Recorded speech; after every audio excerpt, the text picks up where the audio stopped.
Okay, we're live, Oscar. Woo! Right, thank you everybody for joining us today. We are super lucky today. We have a guest webinar hosted by Oscar, who is an ex-employee and colleague of mine at Event Store, and also my very good friend. He he is now a consultant and is also trying to spread the word about event sourcing and how people can do it. I've watched this talk live, and it's a really, really, really good talk. So I'm excited to share it with you guys. Keep your stream short, or how to model event source systems efficiently. Take it Yep. away, Oscar. Thank you, Natasha.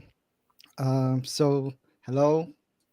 As Natasha said, I'm Oskar Dudic, and I will start with the confession. And the confession is that event sourcing is hard to teach.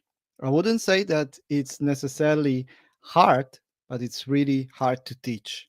So, there, I say it.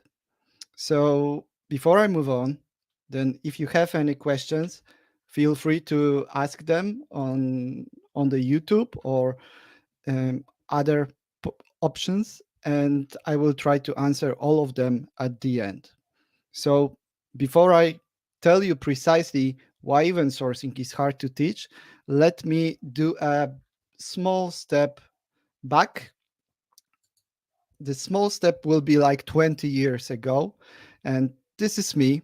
If you didn't notice, I had a bit more hair and I was definitely a Kurt Cobain fan under really huge influence. But I didn't know anything about the event sourcing. I'm not sure if a lot of people had knew anything about event sourcing at that time. But why am I telling that to you? Because almost precisely 20 years ago, I set up my first bank account. And usually before, when we are starting to explain people event sourcing, then we are starting from bank account example. Then let's also start with that, and let's start with a bit of math. So as I said, I have my bank account, it's still open. I have it for 20 years. And let's say that I had during that span an average 3 transactions per day. Doesn't sound too incredible, right? And let's say that we had 365 days per year. Let's skip the leap years just to make the math a bit easier. So if we count all of that, then we will have like 21,900 transactions. So if I was recording those events, so those transactions to my bank account, then after those 20 years, I would have almost 22,000 transactions, so 22,000 events. But transactions per day doesn't sound incredible a lot. I think that I could even make it to 10, you definitely. So if I had 10 transactions per day, then I would have 73,000 of events. And if I had 100 transactions per day, and I didn't had that to be true, I'm not such rich or such poor, depending on the type of transaction. But definitely, if we were building like a serious banking system, and we had company as our client, then definitely 100 transaction doesn't sound a lot. Even for a shop, like 100 transaction per day doesn't sound like a lot. But still, 100 transaction per day during those 20 years would end up with the 730,000 events. And you can say, okay, cool, who cares? And it appears that actually event stores do, all event stores, including Event Store DB. So before I move on, let's do a quick recap with what is event sourcing and how that works. So event sourcing is a pattern where the first thing that you do is that you got the intent, business intent to do something. So business intent sounds smart, but actually it's super simple because it might mean that we are saying withdraw cash from ATM, record payment, and so on and so forth if we stick to our banking domain. So that's not any different from any other system that we are building. So we are getting some requests through our API, and the first thing that is different is that we are getting all the events from the stream. And stream represent a specific sequence of events that happened for the particular object or process. So for instance, my bank account. So we are getting all the events from that stream, so everything that was recorded. And then we are taking those events and applying them one after another. So for instance, we will be building our right model decision model to see whether we have anything to withdraw. So whether ATM should allow us to get the money from out of it. So we are taking event after another. If we have incoming transfer, then we are increasing balance. If we are getting credit card payment, then we are decreasing, and so on and so forth. And in the end, we are getting our current balance. So it appeared that we have $100, and so we are fine to withdraw money from our bank account. So we are running business logic, and business logic is the same if the same validation that we do regular systems. And the other difference is that as a result, we are storing, so appending to the stream, we retrieve all of those events and new events, so new fact about what has happened in our system. And thanks to that, we are getting the clear history of decision making and so on and so forth. So to recap, we are still getting incoming requests. We still need to store the state. We need to retrieve the state, but in event sourcing, our state are events. So how event stores work and why is it this example of the bank account so important? Because typically um, event stores are explained like that. So it's an append only log. And that's correct because most of the event stores that I know, including Event Store DB, is built on top of append only log. However, it's not like we are always getting all of the events from the whole history because this append log contain events from multiple streams, so from multiple records or and even multiple types of records. So all the events are ending in this append only log. And so this is how our huge global log could look like. So all the events that were registered in our system. However, as I mentioned, all of those events are appended to the specific stream. So if we move those events and show how they are looking like, so then we are getting slices. And those slices are those specific streams. So for instance, account 145 has two events: cash was withdrawn from ATM and cash payment recorded. Account 255 has cash payment recorded. So our streams are kind of like indexes that are linking to the append only log to build the specific records. So that might look a bit complicated, but actually it's not, because our uh, regular databases, so relational databases, are also built like that. They also have this append only log that is called transaction log or write ahead log, and they also have tables and rows in those tables. And those uh, tables are built from this transaction log. So to show it differently, if we align those events without blurring that picture with the append only log, then we see that actually event stores logically are key value stores, where key is the identifier of our record.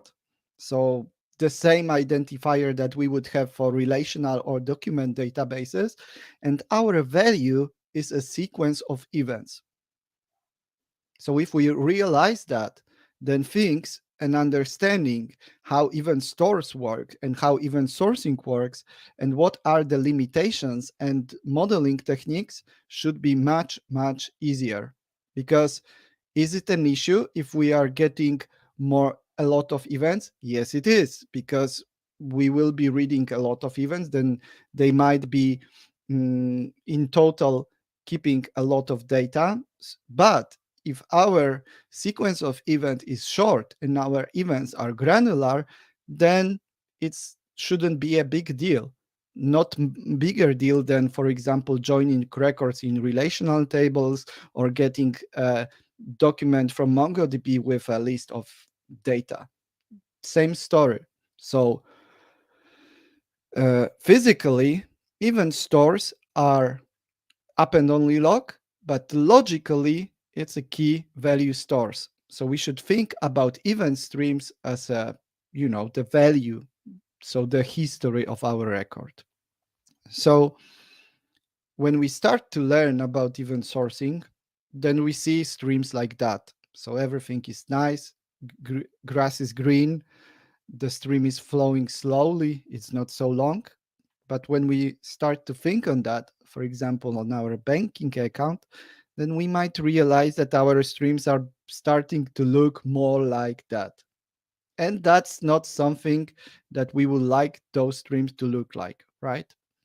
So let's discuss why. This example that I'm showing is a mind exercise made by Mikhail Shilkov. So Mikhail did a thought experiment where he first tried to create 100 streams with precisely one event and count the I/O operations that are needed to perform those operations. So if we are appending new event to each time to the new stream, then we will have each time one I/O operation, because we are not reading anything because all the streams are empty. And if we are appending the single event, then it's one I/O operation. So if we try to draw the diagram of that, then not surprisingly, it would look more or less like a regular line.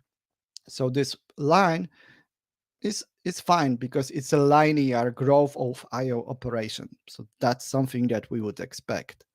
But let's think on the case where our streams might have 10 events. So at maximum. So then the first append to the empty stream is one I/O operation. Then if we try to read from the stream, then we get one I/O operation because we already have one event and we have one more event to add. So two I/O operation. Then if we are getting again data from that stream, then we are on read, we have two I/O operation because we have two events, and we have one I/O operation for appending one event. So each time we are getting one I/O more. So the green line shows how it is different from the blue line. So the growth is still linear, it's still manageable, but it seems that stuff are starting to escalate. So let's have a look on 100 events. So then things are starting to be less linear and more chaotic, but it's still not incredibly bad. It's still, if we just close our eyes a bit, are looking like a linear. And what happens if we have 1000 events? Then this is this red line. So the stuff are extremely escalating. So of course, with event stores, it's not precisely like that. So event stores are optimized even to read a lot of events.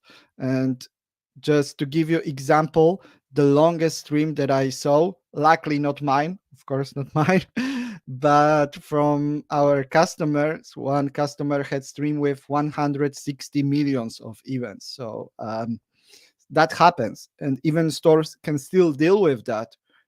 However, definitely it's undeniable that the things will be slower and slower the more events we put on the event stream. So that's also why teaching event sourcing is hard, because if we try to start teaching people with banking domain, then immediately we will got questions like, okay, but what if I had a lot of transactions, right? So then the typical answer, and the first answer that I see from people is, well, actually, I will use snapshots. So snapshots will help me to deal with the extremely long streams. So let's investigate that. What is snapshot? So here you are saying about seeing about 5% of my banking account. And typically, if we would be reading all of those events one after another, then as I mentioned, we will be increasing or decreasing our balance. So then, if we have snapshots, then at some point in time, we would say that, okay, at this point in time, I'm storing the current state of my right model. So I'm just, so thus the name. So we are doing a snapshot of what we are building. And funny thing, just to make sure that everyone understood what gesture that I did, I heard that right now you are not showing that you are taking photo like that, but like pip. But sorry, that's my lame joke. So getting back to the snapshot. So it's like taking snapshot of our current state and taking it precisely as it is. And then we can do the snapshot, continue to do it after each event. And if we do it like that, then instead of reading this whole stream of events, then we can just read the snapshot value. So instead of, for example, reading those 22,000 of events, we can read only a single record, which sounds like a great optimization, right? So let's discuss that. So if we are storing snapshot after each event to be sure that we are fully optimizing our reads, then we are doubling writes, which might causing a lot of issues, because we, of course, we are typically more reading than writing. So typically we are optimizing for reading, but if we are doubling the storage size and doubling the amount of write operation, then it's undeniable that our database usage will cost us much more. So instead of just making our reads, so our intention is to make our reading events faster, but we are also decreasing the speed of writing. And the writing is much, much harder than reading. So our first idea to optimize that could be, okay, then I won't be making snapshot after each event, but instead of that, I will be just doing that once per time, once per something. And what is something? How to define something? We will discuss that in a moment. But if we have the snapshot at some point in time, then we can load the snapshot. If snapshot contain also information about the last position on the stream, then we can load all other events that were registered after we created the snapshot, and then we can take it from there, build the state. We should possibly get the manageable amount of events. So for example, if we are doing snapshot once per 20 events, then our reading would be snapshot plus 20 events. So, but again, how often is enough? So can you define how many operations do you have in your system, or can you define which data is stressed the most? And if you are able to define it, then can you also think on, is the load constant, or is it happening on some schedule or randomly? So how often would be enough for your case to make this snapshot? So every 10 minutes, every day, every 10 events, or maybe every hour, or 100 events. So a bit more complex logic. So let's say that either it is every hour, or if 100 events happened earlier than every hour, then let's try to make it again. So other idea is maybe every selected type of event. Maybe we can define that. However, to be true, that's a hope driven design, because we are hoping that we will be able to precisely set how often is enough. And in many cases, in many industries, like for example e-commerce, that's almost impossible, because if we might have relatively slow traffic, not a lot of events happening at the regular days. But if we have days like Black Friday, or time right before Christmas, or for example, if we are running the eventing system, like to register people and for concerts, like a ticket master, then let's say that Beyonce would come to your hometown, then definitely that could be a challenge to say precisely how often is enough.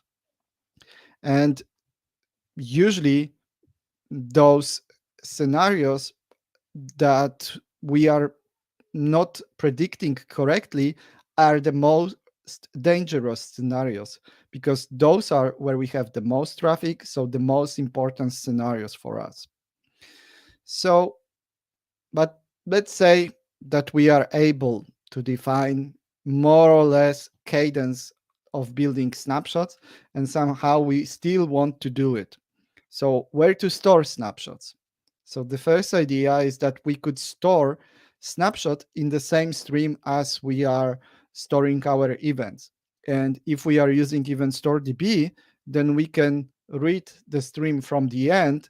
And once we find out that the event is snapshot, then we are stopping the read, and then we are replying events as we got them from the stream. But then if we are appending events to the same stream, those snapshots to the same stream, then we are ending with even longer stream. So we are even making the issue that we wanted to avoid a bigger one.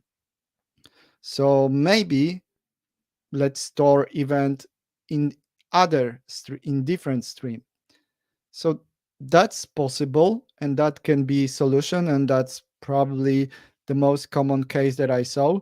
So we are storing, like setting some prefix on the stream. But then what I saw quite a lot is that people believe that they can always store snapshots, and that they won't have any issues with storing an event and snapshot in the same operation. But for example, even StoreDB only allows atomicity on the stream level. So if you try to append events to two streams, then between storing even from in one, so the regular, so in this case cash payment recorded, then we might also not be able to store snapshot. And of course, some may say that, yeah, that's fine, then we will take the older snapshot, and that's quite correct. But if our amount of operations are escalating, and we assumed that we are able to proceed with snapshots like every 20 events is good enough for us, but if it's bigger, then our processing will fail because it will be too slow, then we might get a cascading failure. So it's not only about the atomicity, but it's just making our system unpredictable. So, of course, we can store those snapshots in other databases. That's quite often what people do, like Postgres, Redis, Amazon, DynamoDB, Cosmos, etc.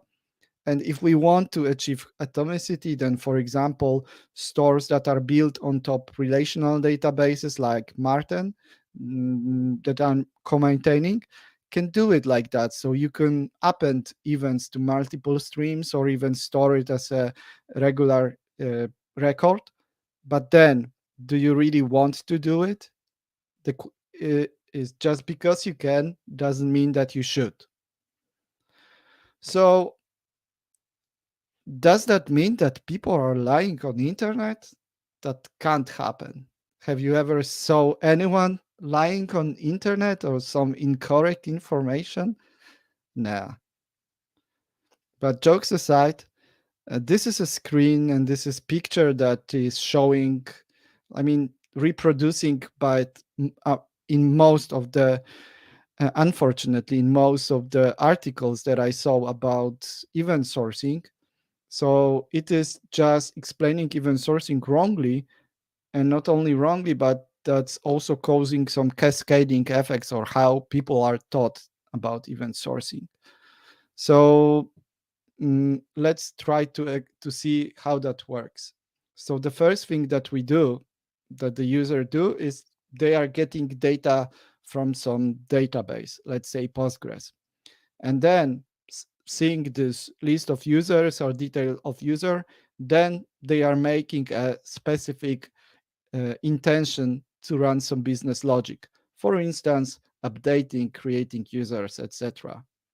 And then most often, and especially if those are materials around trying to explain to use Kafka as event store, then the first thing that you do is not that you are storing state in your database, but the first thing that you do is you are appending uh, event to, for example, Kafka. But it's not only about Kafka. If you try to do it in any other queue like Rabbit, SQS, um, and so on and so forth, Azure Service Bus, that will be precisely the same. So if you try to append even to the messaging system, then by design you are getting the eventual consistency. And then, of course, you will get the guarantee, or quite often even ordering guarantee, that those events will be delivered. And then you have event handler, and then you update the state.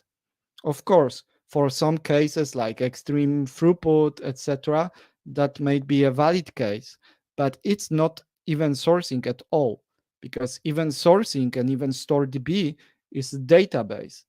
And with messaging systems like Kafka, you don't have typical guarantees that you would like to have from the database. So, for instance, read your own writes. So you cannot read your events from the particular partition. You can only subscribe to them. And if you subscribe, then you don't know which events you have because of eventual consistency. And you cannot also have optimistic concurrency. And optimistic concurrency allows you to say that, for example, this is the state of my record. So version of this record, position of the stream that I last saw and made my decision. And if in the meantime someone appended new event, then reject my operation. And you cannot have it in tools like Kafka, etc. And because you cannot have it, you cannot reach events, you don't have this predictability, then the only solution to build a state is to store it somewhere. So, for example, in Postgres, Redis, and so on and so forth. So that's probably from where the popularity of snapshots came from. Because if you are using wrong tools for the job, then you are getting yourself into trouble, and then you are trying to invent patterns to fix the issues that you created. So it's, but then they are not patterns but anti-patterns. So snapshots in general are cache. So you probably already know that from from my small rant about snapshots. So, and there are two things that are hard in our IT industry: naming things and caching validation.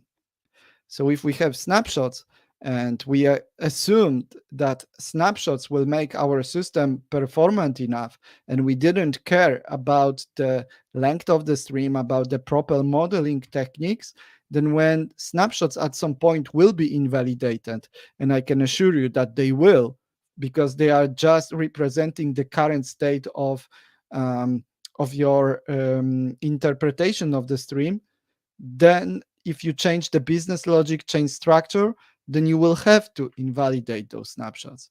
And then this invalidation will probably happen at the worst possible time, and those issues will escalate.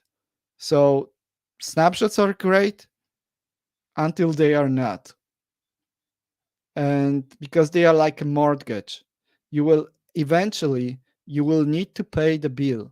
You will need to return what you get at the beginning.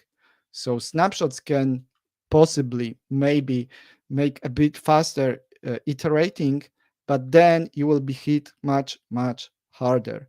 And most of the people that I know that went with snapshots really regretted going that way. So, okay, complaining, ranting, etc., that's fine, but I should probably tell you some answer. So, what we can do. And it appears that we can do more. So, we should start by talking with business. And we already have those collaboration techniques like event storming, event modeling, and so on and so forth. So those techniques enable us to discuss and find our business model and understand better our process and our business flow. So if we did such exercise, not we might just even by talking with people or brainstorming, then we might realize that we are lacking some events and that the process that we initially thought that was complete is lacking some important facts. And in accounting domain is usually having something like accounting month closure and opening accounting month, because it's not that we need to keep all the transaction, all the history transaction of everything since the beginning of the world. Actually, we don't need them. We just need them for audit. So the fact that we need to keep it for the legal rights doesn't mean that we need to keep it at the same place. And also, what's more, if we don't need them, all of that data for our decision making. So, for example, if we break that down into and slice our long account stream into accounting months, and do what is called closing the books. So, closing the accounting books at the end of the month and storing new events with the beginning. So, with the initial state for the next month. So, for example, starting with a balance that we had at the end of the previous month, then this event might be more than enough, and those upcoming events to make decision. We might not need all those information that we had in past. So if we do it, then we might realize that we are not only having the the huge stream, but we are getting a smaller and manageable event streams. So instead of having a huge account stream, we are getting new streams that are started. Each stream is started predictably by the accounting month open, and those that were already closed are having at the end, so accounting month closed events. So that also called like a terminal events or tombstone events. So those events that are saying you cannot do anything more with those streams. And then And we can achieve that by starting with the record ID, and record ID contain in event store usually the category name, which is, for example, account, and the stream ID, which is in this case 21. And after that, we might add the temporal part uh, mm, of our domain. So I'm calling that cycle ID because actually that represents the life cycle of this specific um, part of our process. So as I saw already on chat window that there was discussion around the naming, and naming is hard. So if you have other ideas than cycle ID, I'm open to take them. But in a nutshell, it just represents the some how we are slicing our our business process. And this slicing doesn't need to be by time, by date. It might be, for example, if we have a reservation and we expect that this reservation, that hotel reservation, can have a lot of events or can have multiple operations or actions, then, for example, we might have cycle ID representing the specific status of the reservation. So, for example, confirmed, checked in, checked out, etc. So it doesn't have to be precisely about time, but about a lifetime of our business process. So there is a question, how do you know which one is the active one? And I will answer that in a moment. So, but if we have a look on those streams, then is it still not too many events? Well, it might be. So it's something that we should still continue to investigate whether we could slice it more. And maybe if it appears that those streams sometimes might be going too long, then this is a place where we potentially could use snapshots, because we should treat snapshot just as a pure technical performance optimization, not a solution for our problems. But I can say that in most of the cases that I saw, um, this is precisely how business is working. So the question is, why don't we know about that? Uh, and it appears from my experience that for business people, those life cycles are so obvious that they don't feel that we might not be interesting, um, not be understanding that part. So I was lucky enough because my product owner, Sasha, you are probably not listening to that, but just in case, thank you. So my product owner was always saying to me that in the hospitality industry, there is an end of day process where we are closing the all of like the closing the previous date, making the calculations, checking some scenarios, for example, that all guests that have to be checked out are really checked out. And he was even saying that he's not giving a damn about whatever we do with the data, as long as the end of the day, all of the data will be properly summarized, and all the accounting books will be closed, and we will be starting a new fresh business day.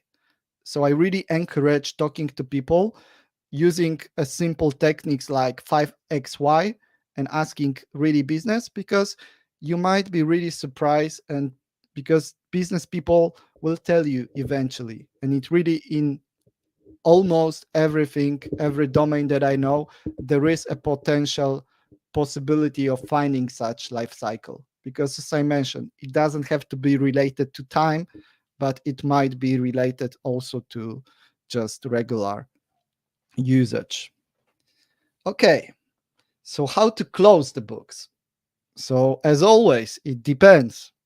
But I heard that if someone is saying it depends, then we should also say it depends on what. So it depends on the business process and guarantees that we would like to get. So the first option is to have separate operations. So we are closing accounting month, storing event that the accounting month was closed, and then calling another command and open accounting month uh, as a regular operation. And that's the easiest option because we are just closing the current one and starting with a new one. And how to get the current one?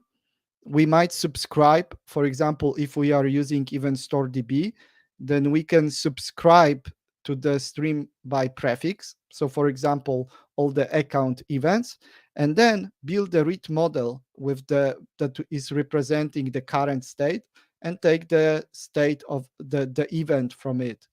And then if we try to run the operation to the current stream, then if it doesn't have the accounting month closed, then it means that we can do the operation. But if we cannot do it because it was closed, then we either need to retry operation or try the next one. And sometimes we might have this predictable business ID, so it's not only about the time. So, but yeah, so the easiest option is to have separate operation. But maybe our process, and quite often that's what business people are claiming at the beginning, cannot be inconsistent. And inconsistent in our IT means that for some period of time or longer or always, the data, like the accounting month was closed but the new one wasn't open yet. So then we can try to do batch operation and append both close one stream and append to the new one.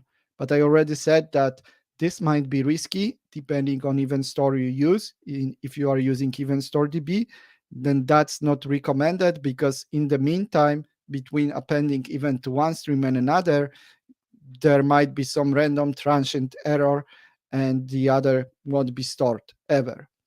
Thus, the easiest option in that case, if you really need to have the continuous flow of life cycles, is to have the subscription and subscribe to the event about the closing the previous month, and in the subscription append new event. Even in Event Store DB, you could uh, potentially use projections for that, but I would recommend rather subscriptions. So you subscribe to accounting month close, and subscriptions give you guarantee that eventually you will get the notification about that event. And then you can automatically open new accounting period. Or, and that is quite often quite the case, like I already mentioned you this end of day process, and end of day process was really complicated one, actually process of the processes, because we were uh, gathering data from multiple modules like inventory, reservation, finance, and so on and so forth, and spinning up the processes there, the smaller sub processes, and then aggregating information.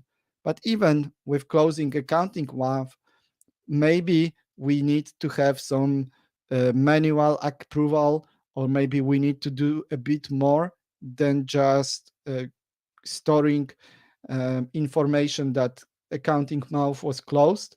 Then instead of that, we can, for example, append even accounting month closure initiated, or I already saw that there are some ideas of better naming on the events. But what that mean is that we don't know yet whether it was completed or not. We just initiated the closure. So then, for example, we might have this closure approver, month report generated, and in the end, we have this accounting month closed. And we might have a dedicated stream that has the suffix with the, for example, closing of the specific month. So then it's also beneficial because we can have also manual operation, and we have also a clear history of those processes. And usually those pivotal events on pivotal operations like closing, etc., are multi-step processes. So that's worth remembering, and that's quite also benefit that we can also see how we calculated and how we came up with the final accounting mouth closure. So then we can subscribe to this event of in the closing stream, and then close forward that event through subscription to the original stream, and also start a new stream with the accounting month open.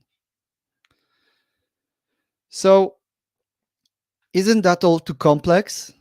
So I already show you, I told you that it depends, and then I show you many scenarios for that it depends. And I can agree that it might be at the beginning, when we think of that, it might look quite challenging.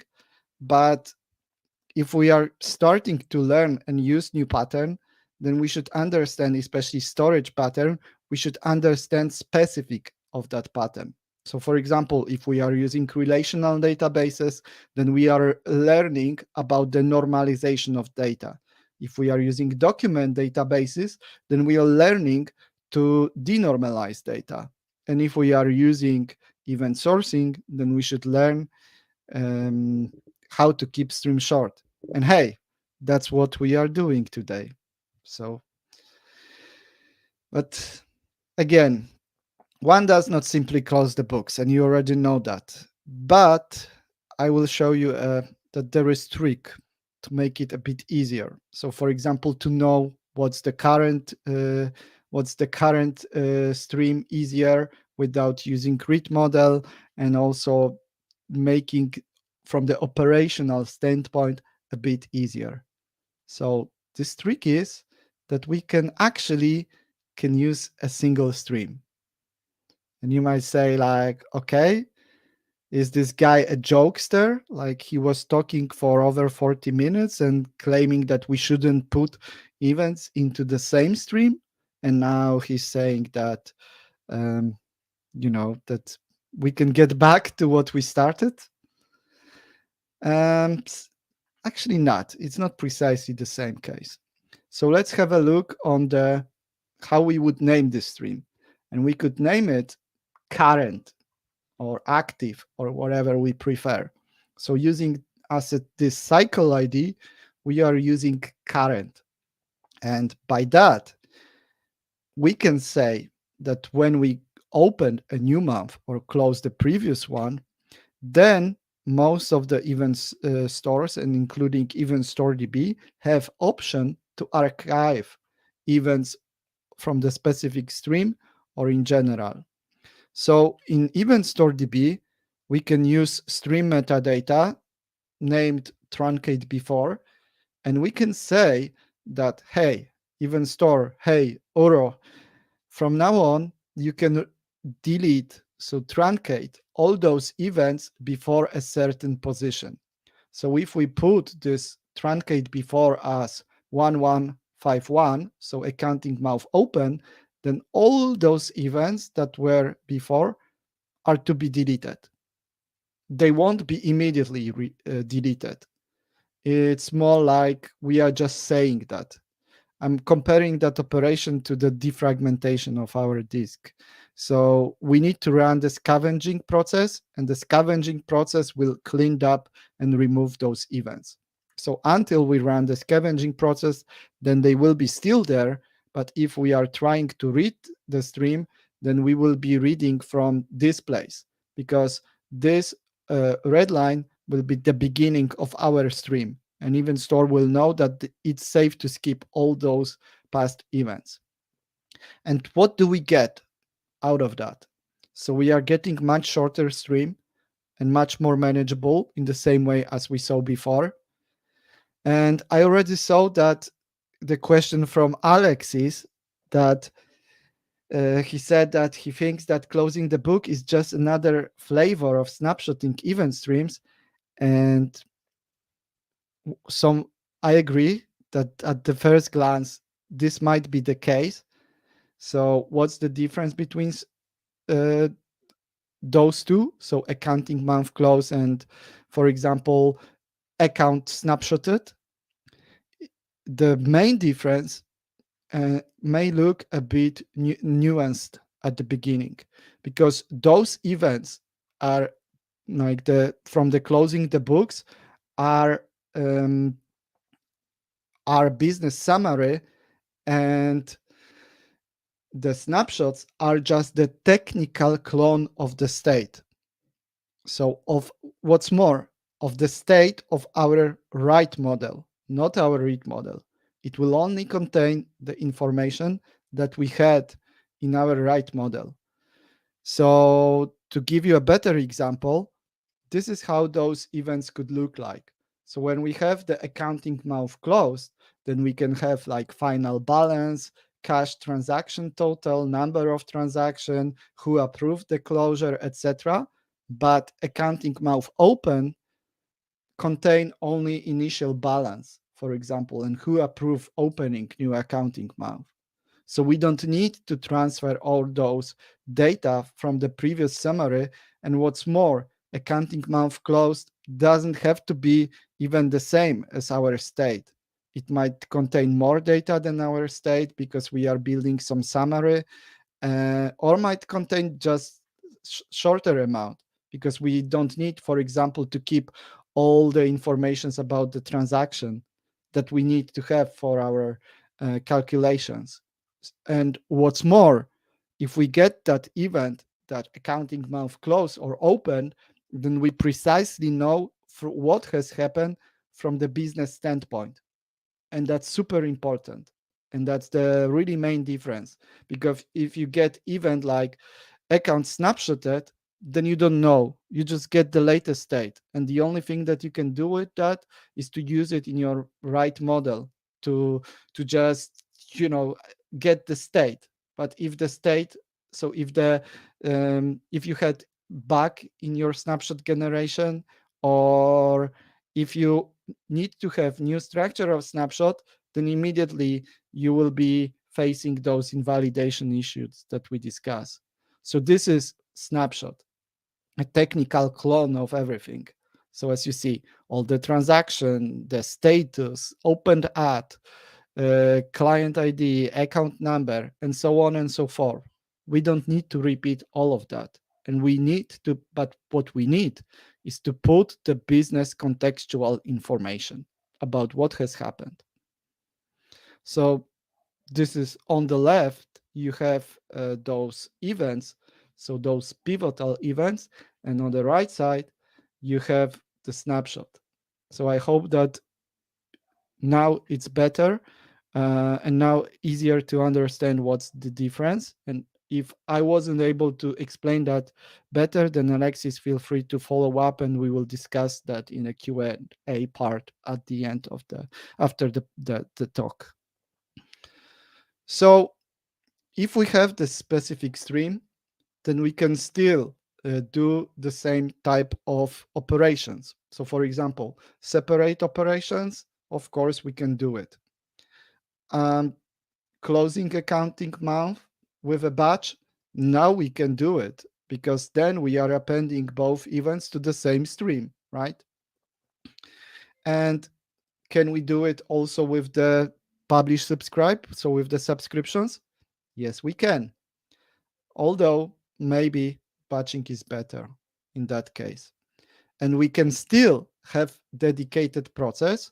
So let's say that we are here just starting like the initiating the closure. We have all the events that we had before, and then in the end we have this we have this event that accounting mouth was closed and opened, and we still have the dedicated stream.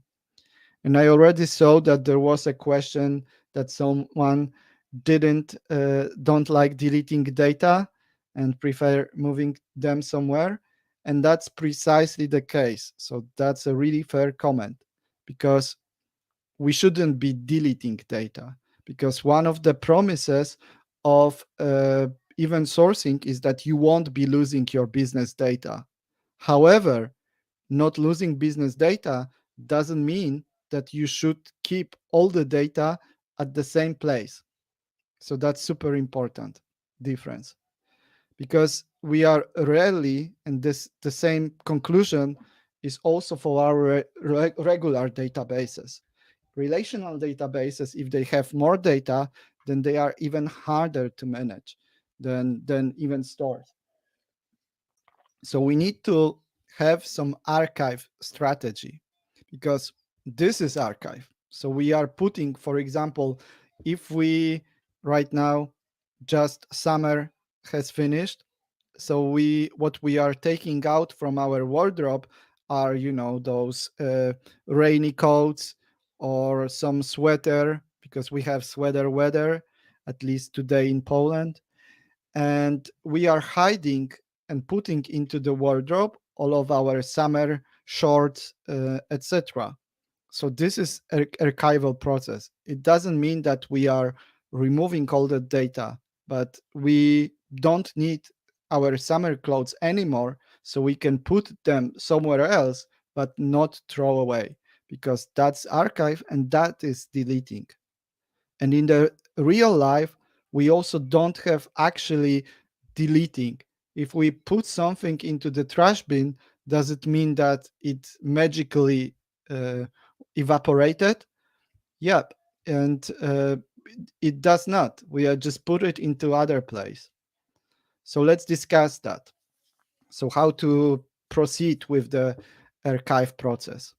So we can just take all of those events that we marked as to be deleted, or we might even not mark them yet as truncate before, because in the worst case, we will just load a bit more events, which shouldn't be a big deal if we did our modeling right. And we just need to take those events from the previous life cycle and move them somewhere else. So, for example, if we still need, like, the quite common question that I'm getting at that moment was that what will happen if I have a requirement that I can amend some data up until 5 years ago. And in that case, if you still need those events, then you can, for example, this is the moment where you could take those events from the previous cycle and create dedicated stream for those for this specific life cycle, and keep it a bit longer. And even stores are scaling quite well with the number of streams. So if we are not accessing those streams, especially even StoreDB with the number of streams, probably you won't be having much issues if you have a lot of streams. You will have a lot of issues if you have long streams, but we can keep this stream a bit outside and allow to even make some business operation after we close the accounting month. So, for example, do some fraud detection, etc., etc. And the other reason that is quite often the case why we are sticking to keeping the data is, okay, but I have audit needs, and that's a real requirement. So, for example, in the medical industry or in the banking industry, audit is extremely important. We need to prove that we can keep that what caused a specific operation. We need to allow tracking everything and etc. So that's fair. However, that's also fair that we don't need to keep that data in our regular transactional database. And by transactional, I mean the database that we are running to get events and append new events. So those streams that we are actively working on. And this working set of events is usually much, much slower than overall. And so if we already know that we won't be needing this data for other needs than audit, then we can take those data and put it into some blob storage like Amazon S3, cloud storage, Azure blob storage. So any storage that is cheap enough to keep it for a long time And that should also decrease our operational costs of our event store. And quite often, we still need to have those events for for accessing those analytics or informational data. Like we want to have, for example, either business analytics or some big data processing, etc. So if we need that for the read storage, then still we can keep it only there. For example, if we want to be searching through events, then we might put it into some Elasticsearch. If we want to keep those read models, and we know that we won't be replaying the projections, then we can also archive events, move them somewhere else, and keep data in read models if we still need them for some time. And we can have a different archive strategy for those different type of data. And also, what we might have is just if we really need to have operations or rebuilds. So, for example, in case of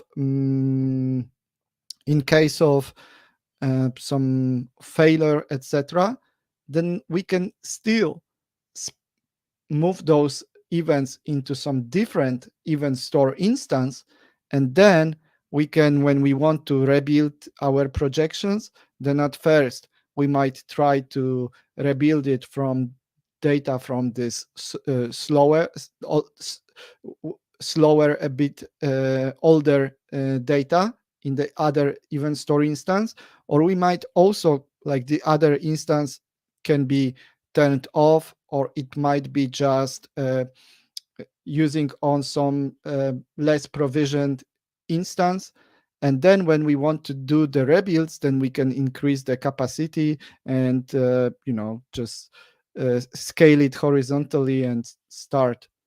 And by that, this is quite a good solution for that case, because we can still use the same logic, the same code for rebuilds if we keep it in the same store but other instance. So depending on our needs, we can define different archive strategies. And once we move the data somewhere else and apply our strategy, now it's the time to do the delete, not before that. So now we can, after we move the data, we can say that, okay, now mark it with the truncate before, run scavenging process, and get rid of those old events. So it's not like we really need to keep all the data in the same store. And that's also not the case for any other database. For any other database, we should have also the same procedures in place. So, TLDL.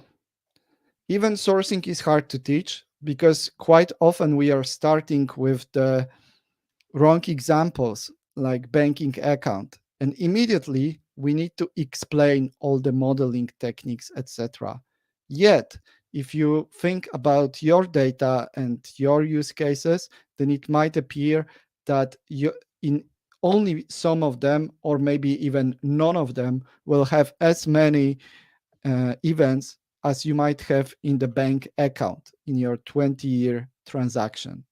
So, of course, if we try to load 22,000 of events each operation, then it won't be performant. That's correct. However, we don't need to load everything, like resources, especially from Kafka, showing that we need to subscribe to all the log. We can use a granular stream. And if it appears that our stream is too long and we need to deal with that, then please don't go immediately into snapshots, because snapshots are nice, but it's really hard to maintain them. It's a nightmare, especially operational nightmare running on production. I really don't know anyone that was happy about that, because snapshots are like cache. And my running joke is that if you had issue with performance and try to solve it with cache, then now you have two issues. So you can use snapshots if you are advanced user, if you know precisely that this is the case that you would like to optimize, but still your use case should work even without the performance optimization. So treat cache as a performance boost and snapshots as potential performance boost, but not as a solution, because it's not a solutions, because they are great at the beginning when we start to learn, but then we realize that they are not great. So to deal with that, we need to apply proper modeling techniques. And to apply them, we really need to discuss and understand our business process, which is not super surprising. And when we find out and talk with business, then we might realize that our initial stream model was just too long. And instead of having a bloated stream with 22,000 of events, we might realize that actually we have much more events, much more streams, and if we include some temporal aspect, and we can still uh, archive and delete data from event store, the fact that we are not losing business data doesn't mean that we need to keep all business data at the same place. So search for your life cycle in your model if you want to make efficient usage of event sourcing or of event store DB.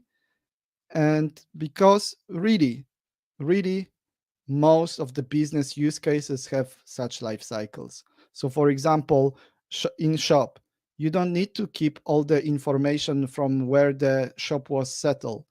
You can keep data only for a specific cashier shift. I already explained you also the end of day process, where it appears that, for example, in hospitality, everything is spinning around the specific business date. Or in the patient industry, also, we might not need to keep, for example, all the appointments for the doctor throughout the whole history. We might keep the appointments for the specific day, etc. So we shouldn't finish at that point. So after finding out those life cycles, we should also think what to do with the old cycles that were closed, that we don't need anymore. And for that, we really need to define our archive strategy. That's a basis for a proper data governance process. And archiving means that we are not deleting the data, but firstly, moving it somewhere else. So the past read-only data, moving them somewhere else, and then deleting them after that. So those events, those pivotal events, are not snapshots. They contain a business information, a specific business flow. So they should be really focused and gather only information that we need. So instead of having the full-blown snapshot, we can just have a part of that information. So my final recommendation is to just keep your stream short, talk with a business, try to do exercises on your own, and yeah, make your event sourcing experience smoother and easier to manage. So thank you a lot for listening. We will soon start the Q&A part, but at the bottom you have a link where there is article on Event Store blog. So this bit.ly, keep your stream short. I intentionally make this talk title so long because that's the longest title I could come up, which my weird sense of humor find funny, talking about keeping stream short. And I really encourage you to ask questions right now on chat, or just send me an email, connect me with me on LinkedIn, and then ask me there, or you can also find a lot of information about event sourcing and related topics on my blog. So thank you. So I already saw a lot of good questions. So let's start. Let's see whether I answered already some of them. So, how do you know which one is the active one? So, as I mentioned, the first idea, if you have multiple streams and those multiple streams are not overlapping because you have one stream after another, one life cycle after another, then you can subscribe to those events because they will have the same set of events, but they will be just representing a different stream. So you can build read model, and even if this read model is not up to date, then you can retry operation to asking the new stream. So for example, you can, in the closing event, you might keep the link to the new stream because you should probably know, because it will be, for example, next month, next number, etc.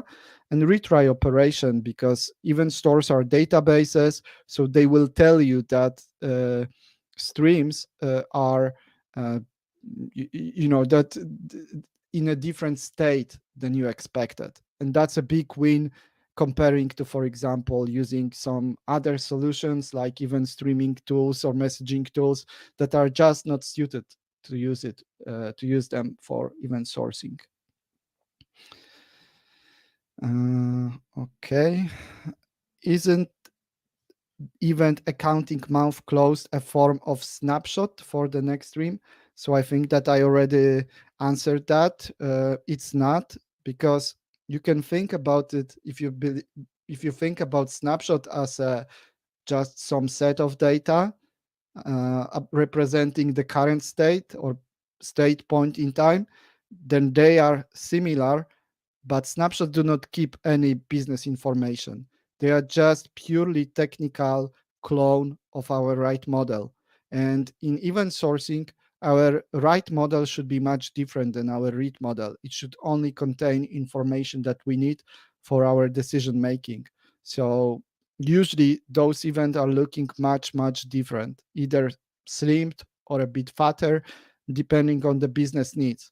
But what's more, they also keep the business information, so accounting month closed, accounting month open, and that business information can be useful for triggering new parts of the business workflow, triggering archive process, and so on and so forth. So yeah, they are much, much different.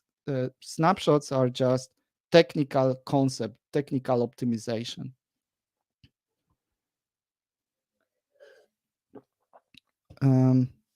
You should first look in the open closed pattern is a business pattern. If so, then you can implement it in the model. So closing the books, the pattern is especially pattern in the accounting. And it's interesting that learning how accounting works makes you a better event sorcerer. So because event sourcing works like accounting. So closing the books pattern came from accounting. And the other place that, besides the blog article that I mentioned and this talk, you can see in the versioning event sourced book by Greg Young. If you look on the bankruptcy chapter, that's about this pattern. So Greg wrote that in many cases and in many industries, the closing, the specific life cycle, like accounting month, technically it's like a bankruptcy and starting your company again. I think that it might not be precisely that case, but I think that it's also quite illustrative information.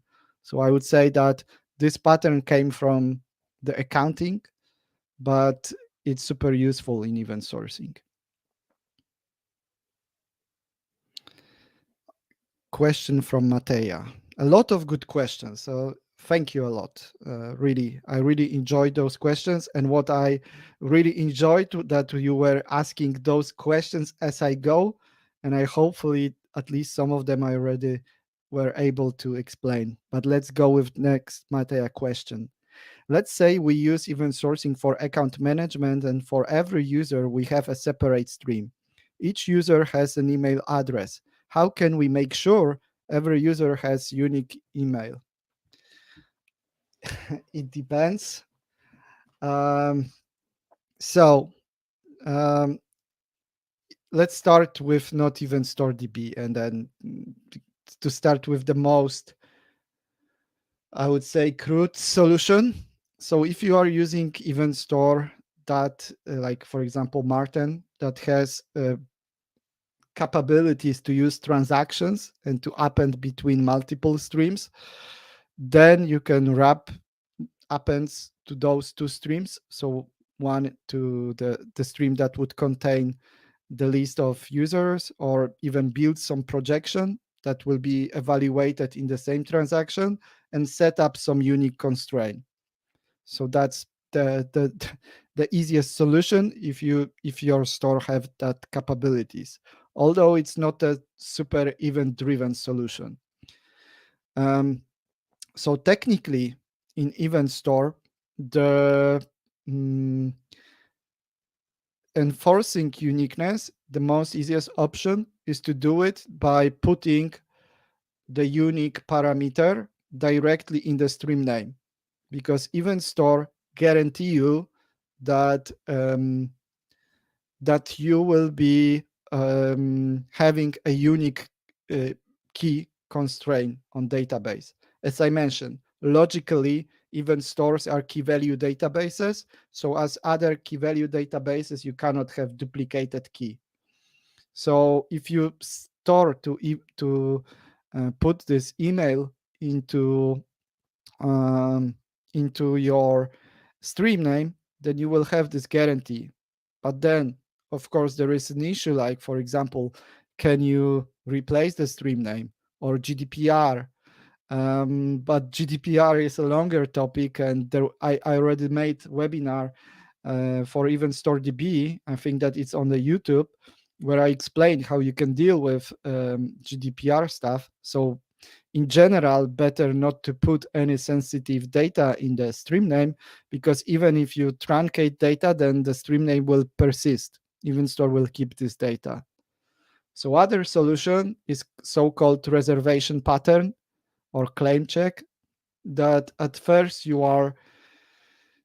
might have stream that would contain all the user emails, and or you might be using some other storage like Redis, and for example try to lock this email or the key for the specific period, if we assume that those checks we are making just to ensure that there is no race condition.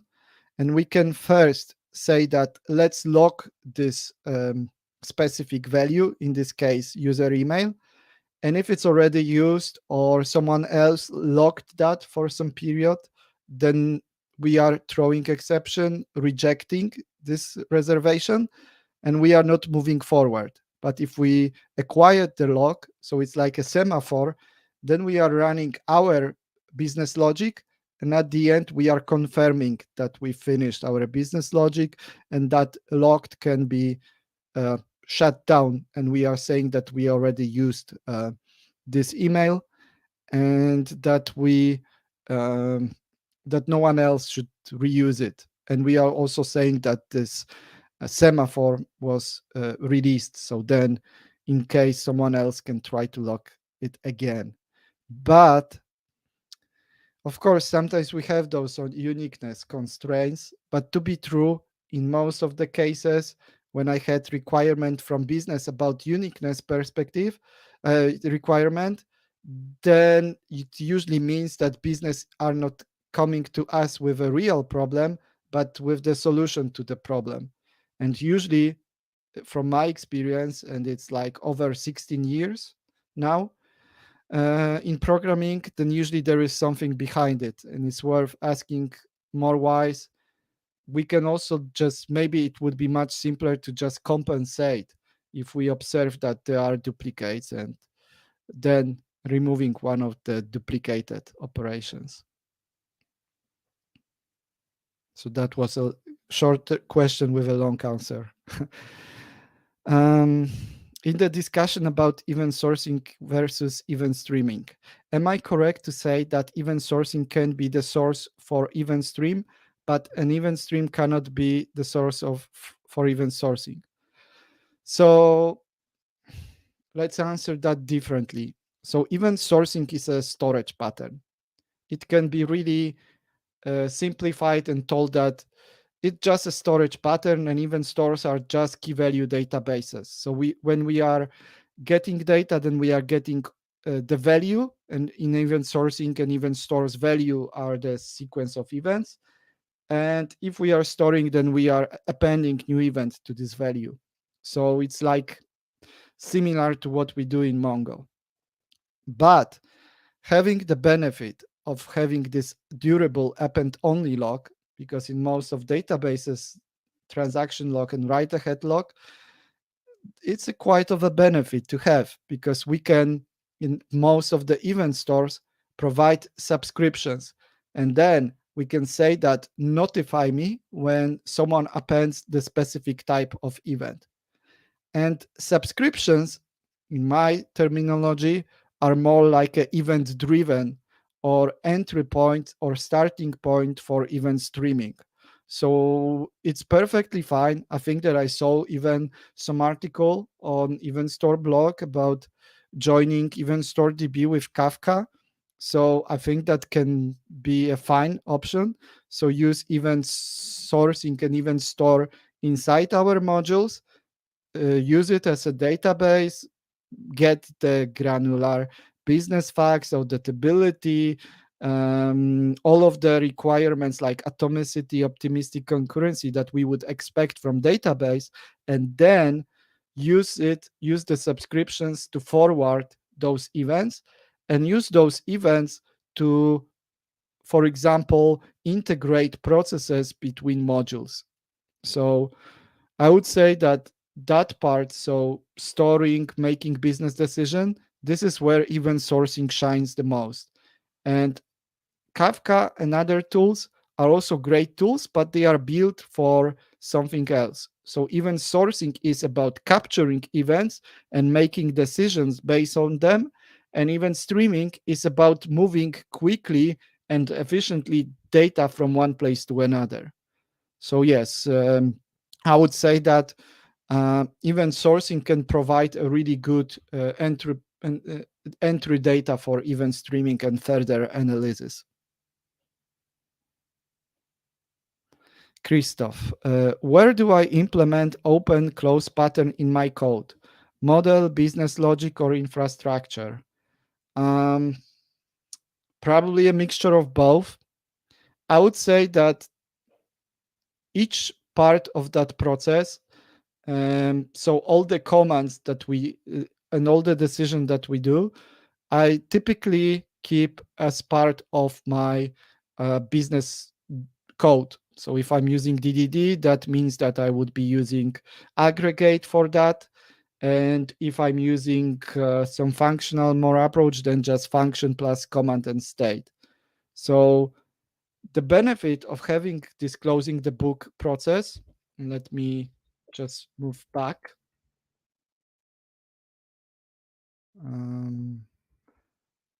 Let me get back. Yeah, like here. Sorry, not that one. Yeah. As you see, I have a lot of slides. Yeah. Oh, here we have dedicated process. So see this part. So if we are initiating closure, then this event will be recorded based on some command and running business logic. Then I would probably have stream called accounting month, and also probably if I'm using DDD, then aggregate called accounting month. And this command will at first get all the events, make decision, initiate closure process. So this is just a regular operation that is made on our stream, on our aggregate. And after that, once we stored those events, then we need to have some infrastructure. And the good part is that even store is giving us that infrastructure. So by subscriptions. So we might be using subscription. We might simplify that with our own infrastructure on top of that to make it more resilient, etc. But this part is is more like an infrastructure. But then somewhere here we will have our event handler. And our event handler is our application code. So we are getting event, and then we should probably try to call another method on the accounting mouth closure stream and accounting mouth closure aggregate. So this is something that we should just accept, of course, and store that event. But once we have this closure approved, then I can imagine that closure approval will also come as some sort of command. And we can also, if we have a dedicated stream, then we can make decision. Of course, we can do it the same way if we have a single stream or two streams and don't have dedicated process. But what I mean is just a mixture of both. So I would typically, I'm a simple guy and I prefer to have a clear uh, difference and clear uh, responsibility between managing process and running business logic. So for me, business logic should be always part of aggregate or some functions or general business model, and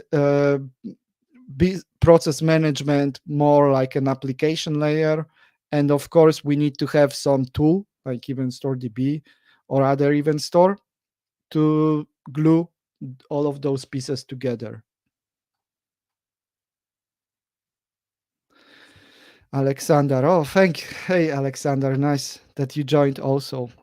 How do short stream projection code when account ID stream is the logical one, but substream ID is no longer available? I think that I will need to do some follow up on that about the more use case that can happen. So I will try to make my own interpretation. So the old account stream mm,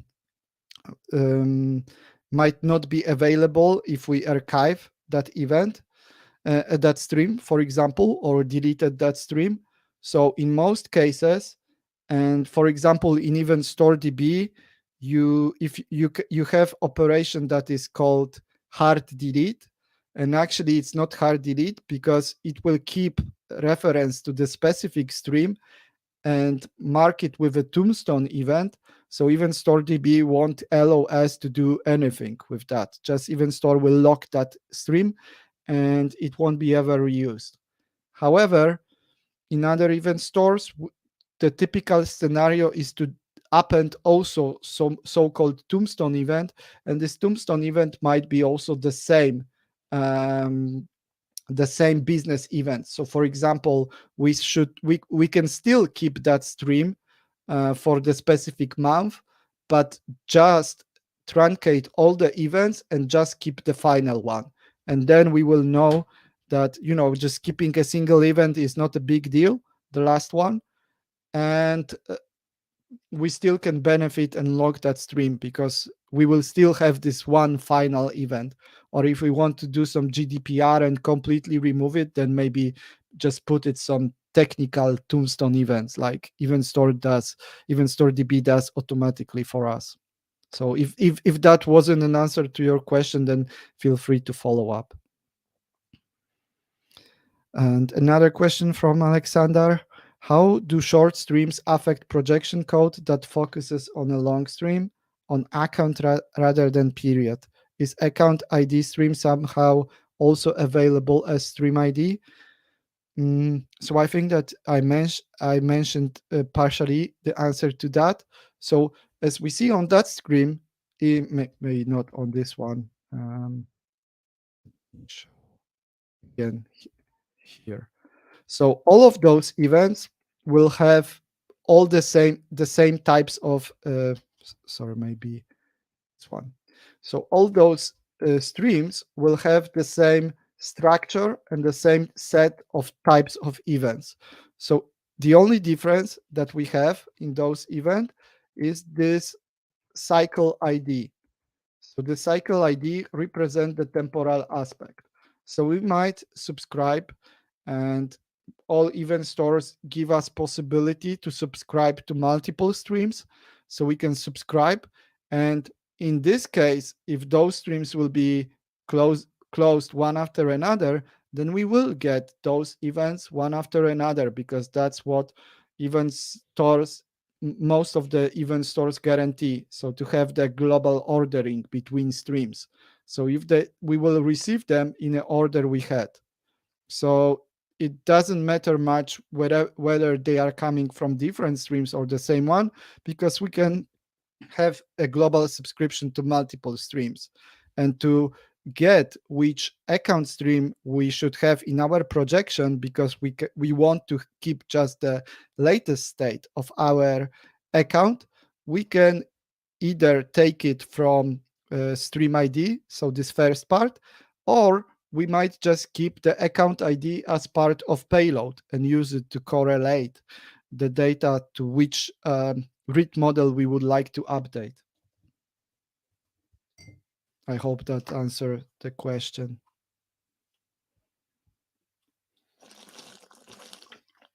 Okay, so Natasha, do we have more questions? I think we have some. Let me scroll it. I think that was it. Yeah, I see that Alexander answered that. I clarified.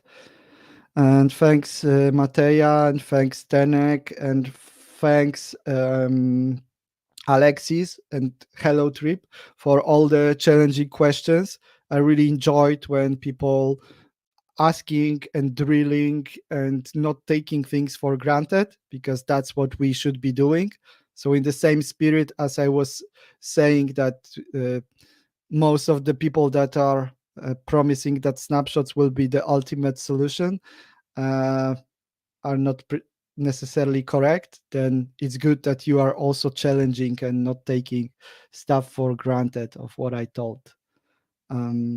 Okay. So I think that's it. Do you have any more questions? So final thoughts?